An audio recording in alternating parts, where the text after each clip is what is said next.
Me llamo Elias Thorne y soy lo que el mundo moderno llama una especialista en cuidados postmortem, aunque mi verdadero oficio es mucho más oscuro. Mientras mis colegas se limitan a embalsamar cuerpos en Pasadena, yo puedo escuchar los ecos de los últimos pensamientos de los difuntos. Vivo en una ciudad donde el silencio de los cementerios es la única música que soporto, trabajando en una funeraria que gira entre sombras y secretos. Llevaba años estudiando los casos fríos que obsesionan a los amantes del true crime. Mi biblioteca digital está llena de documentals, desde la tragedia de Mackenzie Shirilla en El Choque, hasta la búsqueda obsesiva de Michelle McNamara tras el asesino del Golden State. Pero había un caso, uno específico de los años 80, que no aparecía en ninguna lista de reproducción de Netflix ni en los archivos públicos. Un asesinato ritual que dejó a los detectives de California baffled, completamente perplejos, durante 4 décadas.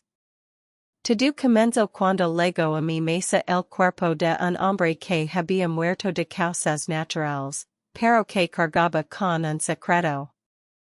Al tocar su frente, no sentí el frío habitual de la muerte, sino una descarga eléctrica que me lanzó contra la pared.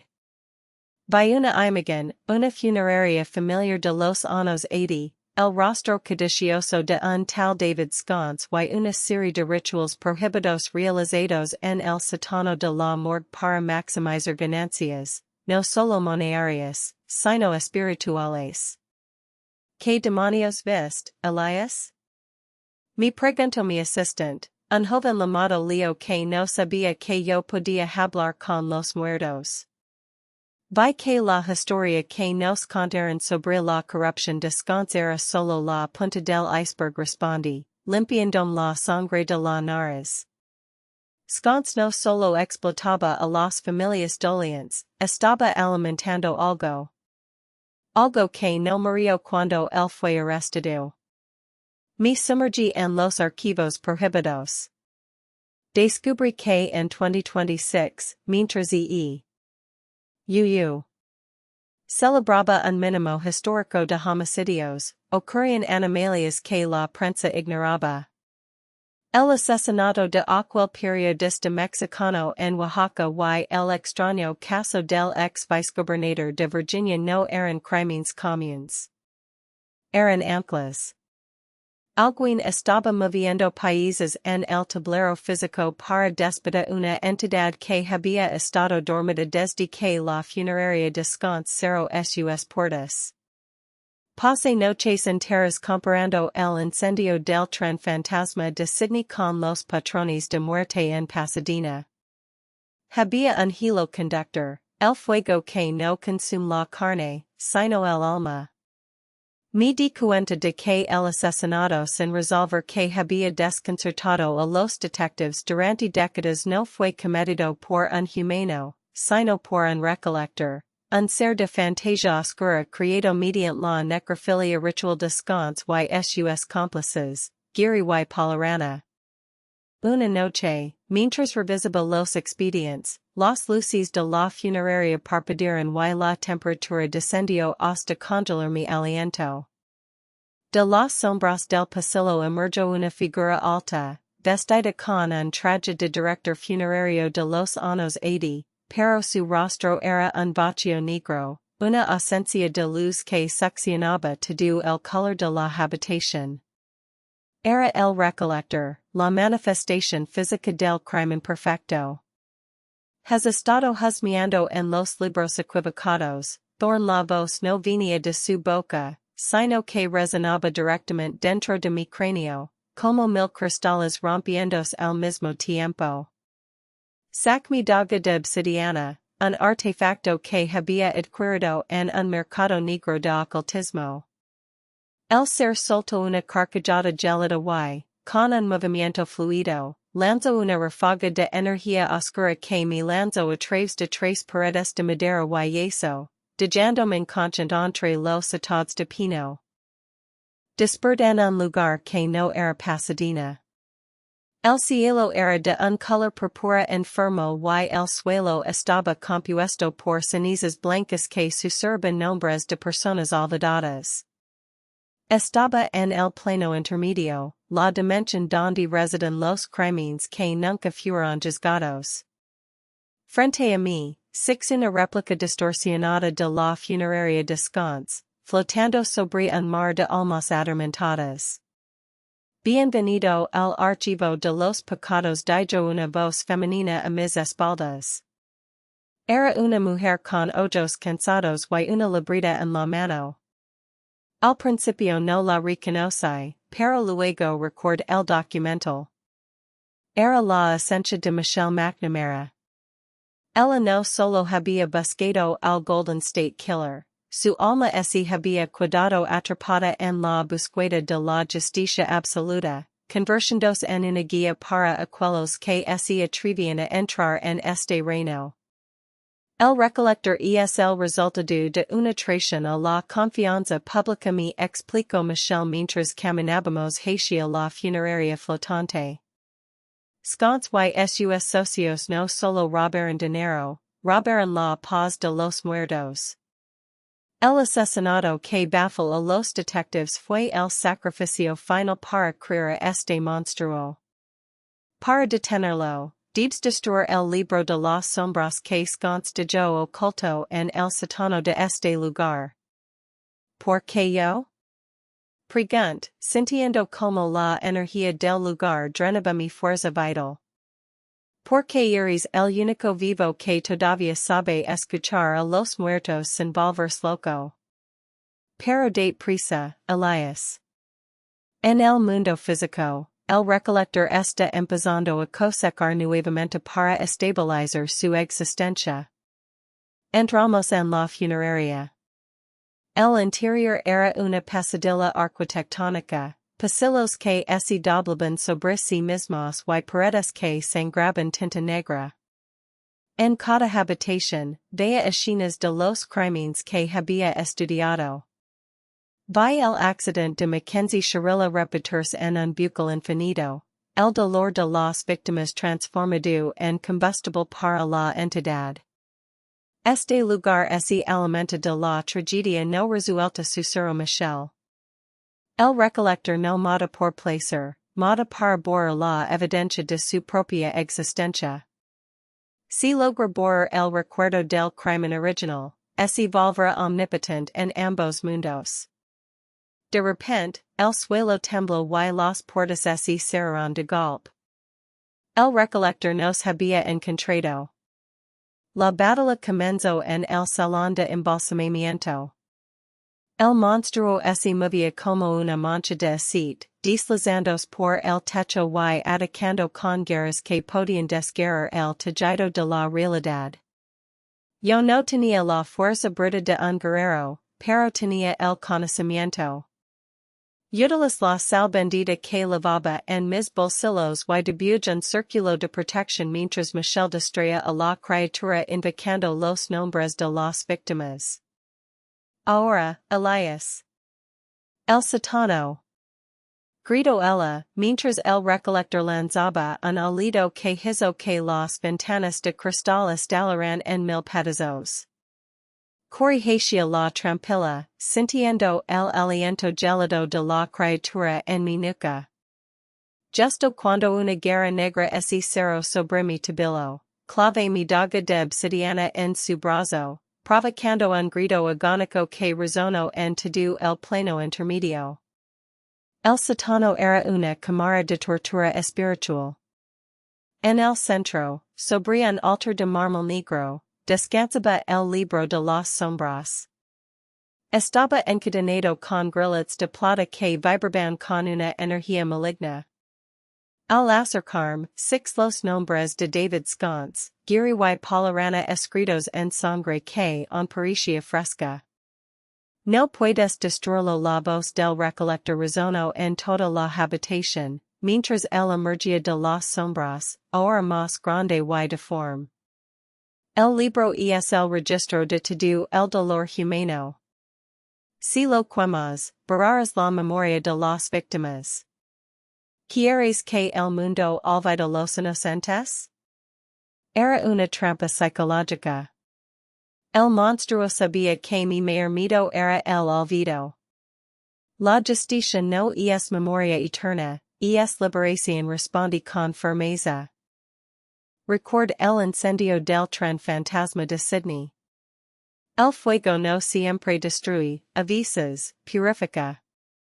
No intento romper las cadenas con fuerza, sino que utilizo mi capacidad de conexión. Ser los ojos y lema todas las almas que habían pasado por la funeraria descanse, a todos aquellos que habían sido explotados y traicionados. Les pedí que me prestaran su indignación, su rabia, su deseo de descanso. Una luz blanca cegadora comenzó a emanar de mis manos. No era mi propia energía, sino la suma de miles de voces que exigían justicia después de décadas de silencio. El recolector intentó abalanzar sobre mí, pero la marea de luz blanca lo mantuvo a raya, quemando su piel de sombras. Con un grito de guerra, canales toda esa energía en el libro de las sombras. El libro no es equimo con fuego físico, sino con un fuego espiritual que consumió cada página, cada nombre y cada pecado registrado en él. El efecto fue instantáneo. El recolector comenzó a desintegrarse, soltando un alarido que se transformó en un suspiro de alivio. La entidad no estaba muriendo, estaba siendo descompuesta en los países de alma que había robado, devolviendo la paz a quienes habían sido víctimas descanse y sus secuaces. Mientras la funeraria se derrumbaba a nuestro alrededor, Michel me miró con una sonrisa triste. Su propia figura empezaba a desvanecerse. Al destruir el libro y el recolector, el ancla que la mantenía en el plano intermedio había desaparecido. Lo lograste, Elias. El caso finalmente está cerrado, me dijo, mientras su cuerpo se convertía en partículas de luz. Ahora, regresa a tu mundo. Pero recuerda que hay otros libros, otros secretos y otros monstruos esperando que alguien tenga el valor de escucharlos. Con un último abrazo etéreo, desapareció, dejándome caer en un vacío absoluto que me succionó de regreso a la realidad. Desperté en el suelo de mi propia funeraria en Pasadena, rodeado de escombros y el olor a ozono. El sol empezaba a salir por el horizonte, teniendo el cielo de un naranja suave. Me sentía exhausto, vacío, pero por primera vez en años, el ruido de los muertos en mi cabeza se había acomodado. Me levanté y revisé mi computadora. Los artículos sobre el mínimo histórico de homicidios en 2026 seguían allí, pero algo había cambiado. En los foros de True Crime, alguien había publicado una nueva teoría sobre la funeraria descanse, proporcionando pruebas que antes eran invisibles. La verdad estaba saliendo a la luz, no por un detective, sino por la voluntad de las víctimas. Hoy sigo trabajando en los cuidados postmortem, pero mi negocio ha cambiado. Ya no solo preparo los cuerpos para el funeral, ayudo a las familias a cerrar ciclos que llevan décadas abiertos. Me he convertido en el puente entre lo que es cala y lo que necesita ser gritado. A veces, cuando camino por el cementerio al atardecer, creo ver la silueta de Michel McNamara observándome desde la distancia, anotando algo en su libreta eterna. Sé que el mal nunca desaparece por completo, que siempre habrá un asesino sin resolver asacando en las sombras, pero ahora sé que no estoy solo en la casa. Tengo el ejército de los olvidados de mi lado. Me llamo Elias Thorne y soy un especialista en limpieza metafísica. Mi trabajo consiste en entrar en escenas del crimen donde la policía ha tirado la toalla, no porque faltan pistas forenses, sino porque el rastro de sangre ha abierto una brecha hacia el otro lado. En 2026, mientras el mundo celebraba un mínimo histórico de homicidios en Estados Unidos, yo sabía que era una mentira estadística. Los asesinatos no habían disminuido, simplemente, alguien estaba aprendiendo a borrar las almas de la existencia para que no quedaran registros astrales. Llevaba semanas obsesionado con el caso del asesino del Golden State. Había visto el documental Il Bigone in the Dark Decenas de Veces, pero no como un fan del true crime, sino como un cazador. Michelle McNamara había sentido que había algo más, algo oscuro y antiguo que acechaba en California durante los 70 y 80. Yo había encontrado un patrón, las víctimas no fueron elegidas al azar. Fueron sacrificios para un ritual de longevidad que requería el terror puro de quienes se sentían seguros en sus propios hogares. Mi investigación me llevó a Pasadena, específicamente a los archivos polvorientos de una antigua funeraria familiar que operó en los años 80. David Sconce, el antiguo director, era conocido por explotar a las familias dolientes. Pero mis fuentes me dijeron que Sconce no solo robaba dinero y órganos, robaba ecos. La funeraria era la fachada perfecta para procesar los cuerpos de las víctimas del Golden State y extraer la energía residual antes de que la ley pudiera intervenir. Al entrar en el sótano abandonado de la funeraria, el aire pasaba como el plomo. Las paredes estaban cubiertas de un moho negro que parecía moverse rítmicamente, como si el edificio mismo estuviera respirando. Encontré un libro de cuero humano donde Sconce había registrado sus transacciones. No eran dólares lo que recibía, sino años de vida. El asesino del Golden State no era solo un depredador humano. Era un aprendiz de necromancia que utilizaba la infraestructura de Sconce para anclar su alma al plano físico, volviéndose virtualmente inmortal. No deberías haber bajado aquí, Thorn la voz resonó desde las sombras, gelida y cesante.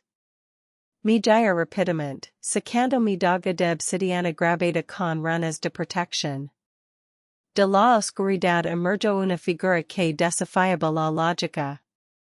Parecía un hombre joven, pero sus ojos eran poses de vacío infinito, orbes blancos que habían visto el nacimiento y la muerte de mil estrellas. Era el asesino original, ahora transformado en algo que ya no pertenecía a la especie humana. Su presencia hacía que la temperatura descendiera hasta el punto de congelación. Y el bajo de mi respiración formaba cristales de hielo en el aire. Has pasado décadas burlando de la justicia lugrite, sintiendo como la energía protectora de mi daga vibraba violentamente. Pero la magia de sangre tiene un precio, y tu tiempo de gracia se ha terminado. El equilibrio se está restableciendo. El soltó una carcajada que sonó como cristales rotos siendo arrastrados por el pavimento. Con un movimiento fluido de su mano, invocó una ráfaga de sombras que me lanzó contra una pair de ladrillos. El impacto me dejó sin aire, y mientras intentaba recuperarme, six como el suelo comenzaba a grietarse. De las fisuras empezaron a emerger manos pálidas. Dos esqueléticos que arranaban el concreto con desesperación. ¿Crees que soy el único? Ese burlo el necromante. Sconce y yo creemos un nexo. Cada vida que tomé, cada alma que procesamos en esta funeraria, es ahora parte de mi ejercicio. No soy un hombre yendo de la ley, soy el rey de los olvidados. Luché por ponerme en pie mientras las manos espectrales agarraban mis tabillos, intentando arrastrarme hacia el abismo. Record los casos recientes que había estado monitoreando, el periodista asesinado en Oaxaca, el ex vicegobernador de Virginia que supuestamente se suicidó. No eran eventos aislados. El necromante estaba expandiendo su red, alimentando el nexo de Pasadena con nuevas muertes estratégicas para estabilizar su forma física en el siglo XXI. Ser los ojos y recite el mantra de la luz blanca, canalizando toda mi voluntad en la daga. Una explosión de energía dorada emanó de mi cuerpo, incinerando las manos que me sujetaban y lanzando el necromante hacia atrás. El choque de energías provocó que las tuberías del sótano estallaran, llenando la habitación de vapor y agua, creando una atmósfera aerial, similar a la neblina de un sueño febril. Tus trucos de feria no sirven contra el vacío. Rugió el asesino, transformando sus brazos en garras de sombra alargadas. Se lanzó hacia mí con una velocidad inhumana. Esquive el primer ataque, sintiendo el viento gélido rozar mi cuello, y clavé la daga en el suelo, activando un círculo de celidu que había dibujado previamente con tiza bendita. Un muro de fuego azul surgió instantáneamente, separándonos. El fuego no quemaba la carne, sino que consumía la energía oscura, obligando al necromante a retroceder mientras soltaba un grito de agonía que habría vuelto loco a cualquier mortal. Mientras él luchaba contra las llamas, me di cuenta de que el nexo estaba vinculado a un objeto físico, un antiguo libro de registros de la funeraria que flotaba detrás de él, envuelto en cadenas de humo. Ese era el ancla.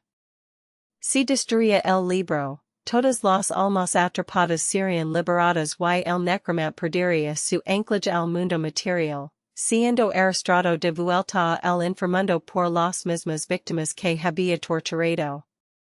No te atrevas. Gritó el monstruo, su voz ahora desesperada.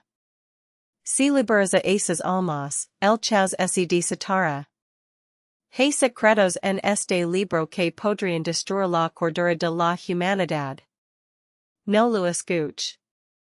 Use un hechizo de telequinesis, concentrando cada gramo de mi energía mental en el libro. Sentí la resistencia, el libro no quería ser movido, estaba imbuido con la voluntad de cientos de personas muertas que, en su dolor, se habían fusionado con la oscuridad del asesino. El esfuerzo era tan grande que empieza a sangrar por la nariz, pero no cede. Con un grito de esfuerzo, arranqué el libro de su pedestal de sombras y lo atraje hacia mí. El necromante se lanzó a través del fuego azul, ignorando el dolor, con la intención de recuperarlo. Sus garras estaban a centímetros de mi garganta cuando impacté el libro contra el suelo y lo atravesé con la daga de obsidiana. El efecto fue inmediato y devastador. Una luz blanca cegadora emanó del libro, expandiéndose como una supernova dentro del sótano. El libro se deshizo en cenizas gris y, de repente, el aire se llenó de miles de susurros. No eran gritos de terror, sino suspiros de alivio. By las siluetas translúcidas de las víctimas del Golden State, personas que habían sido olvidadas por el tiempo y la justicia, emergiendo de la oscuridad. El necromante empezó a desintegrarse. Su piel se volvió ceniza y sus ojos blancos se apagaron. Pero no así fue solo. Las almas que él había encadenado durante décadas lo rodearon, formándose en un torbellino de energía blanca y platita que lo succionó hacia un vortice que se abrió en el centro de la habitación. El grito final del asesino no fue de poder, sino de puro terror, mientras era arrastrado hacia el juicio eterno. Cuando el silencio regresó, me encontré tirado en el suelo, exhausto y temblando. El sotano de la funeraria sconce no es esencia apercibo, el era ligero, casi dulce. Me levant lentamente, limpiando la sangre del rostro. Al mirar mi alrededor, 6 los restos del libro habían desaparecido, dejando solo una marca quemada en el concreto en forma de un círculo perfecto. Había resuelto el crimen que bafleó a los detectives durante décadas, pero sabía que nadie creería mi informe. Para el mundo, el asesino del Golden State había sido capturado por la genealogía genética. Para mí, había sido derrotado por la magia y la voluntad de los cados. Salí del edificio justo cuando el sol empezaba a salir sobre Pasadena. Mientras caminaba hacia mi coche, sentí una presencia a mi lado. No era una amenaza, sino un eco. Una mujer joven, con un vestido de los años 70, me miró con una sonrisa triste y asintió antes de desvanecerse en la luz de la mañana. Era una de ellas. Una señal de que, por fin, podían descansar en paz. Subí al coche y encendí la radio. Las noticias hablaban sobre el accidente de Mackenzie Shirilla y el preciso judicial que enfrentaba. Sonreí amargamente. El mundo humano seguía lidiando con sus tragedias tangibles, mientras yo guardaba el secreto de que la verdadera guerra es libre en las sombras, donde los monstruos no siempre mueren con una bala. De regreso en mi apartamento, abrí mi laptop y busqué los documentales de True Crime de 2026. Mark como visto los casos más recientes, sintiendo una extraña satisfacción. Sabía que mi trabajo no había terminado. El nexo de Pasadena era solo una rama de un árbol mucho más grande y oscuro. El hecho de que el ex vicegobernador de Virginia hubiera muerto en circunstancias extrañas sugería que había otros aprendices operando en el país. Me senté en mi escritorio y saqué un mapa de Estados Unidos. Comencé a marcar los puntos donde los homicidios habían desaparecido inexplicablemente. El patrón era claro. Alguien estaba recolectando almas en todo el continente para crear un nuevo ritual de poder. El asesino del Golden State era solo el pionero, ahora, el juego se había vuelto global. Mientras escribía mis notas, escuché un rasguño en la puerta de mi apartamento. Mi congil. No era un sonido humano. Era el sonido de unas largas y secas arenando la madera. Mir mi daga de obsidiana, que ahora brillaba con una luz tenue y advertencia. El necromante había caído, pero el vacío que dejó no se había llenado, se había abierto. Sé que estás ahí sur, poniéndome en guardia. No importa cuántos vengan del otro lado, yo soy la puerta que se cierra. La puerta se abrió lentamente, revelando no a un monstruo, sino a un hombre vestido con un traje impecable, cuyos ojos tenían el mismo brillo blanco que el asesino de Pasadena. Me miró con una curiosidad depredadora y sonrió, revelando dientes demasiado afilados para ser naturales. Impresionante trabajo con el aprendiz, dijo el desconocido con una voz que vibraba en mis huesos.